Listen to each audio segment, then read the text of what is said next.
It's funny, for a movie called Madam Web, Sony's upcoming film actually has just as many protagonists who have used the name Spider-Woman. One, who I've already talked about, is Julia Carpenter, and the other is Mattie Franklin.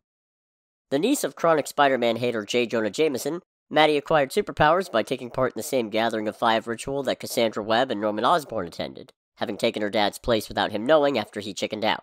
She received the gift of power from the ritual, gaining the standard package of enhanced physical abilities, and also flight. Powers that she put to use pretending to be Spider-Man during one of Peter Parker's attempts at quitting the superhero game. As usual, he didn't stay gone for long, so she pivoted to using the Spider-Woman identity instead as it was vacant at the time, only to be attacked by another Spider-Woman, Charlotte Witter, who was determined to absorb the powers of every other Spider-Woman. Mattie teamed up with Jessica Drew, Julia Carpenter, and Cassandra Webb to stop Charlotte, and in the process, Mattie not only took her own powers back, but also absorbed the collective Spider-Woman powers, which gave her the ability to stick to walls, discharge blasts of bioelectricity, and control 4 psychic spider legs from her back. Mattie fell in with a bad crowd after this, with her boyfriend using her genetic material to synthesize a superpower-granting drug known as mutant growth hormone, but she was rescued by Jessica Jones and brought back to Jameson. After that, she found a slightly better crowd in the form of the Loners, a support group for former superheroes struggling with the urge to resume superpowered lives.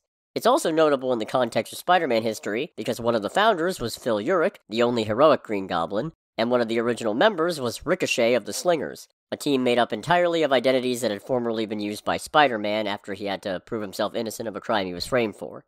Eventually, Mattie was caught up in the Grim Hunt story arc that's come up so many times before, and sadly this is where she met her end, as Kraven's wife Sasha sacrificed her to bring back their son Vladimir, using the ritual as a test run for the resurrection of Kraven himself.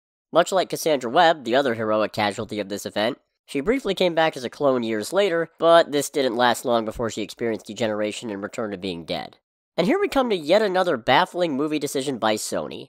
See, Cassandra Webb, Julia Carpenter, Anya Corazon, and Mattie Franklin, all of whom are set to be in this Madam Web movie, were all involved in this Kraven-centric storyline. And with Kraven's movie set to come out later this year after having been delayed, you'd think she'd factor into Madam Web. And you'd be wrong, because, in their infinite wisdom, Sony decided to tack on in a completely unrelated direction for their latest movie's villain. And we'll be talking about him next week.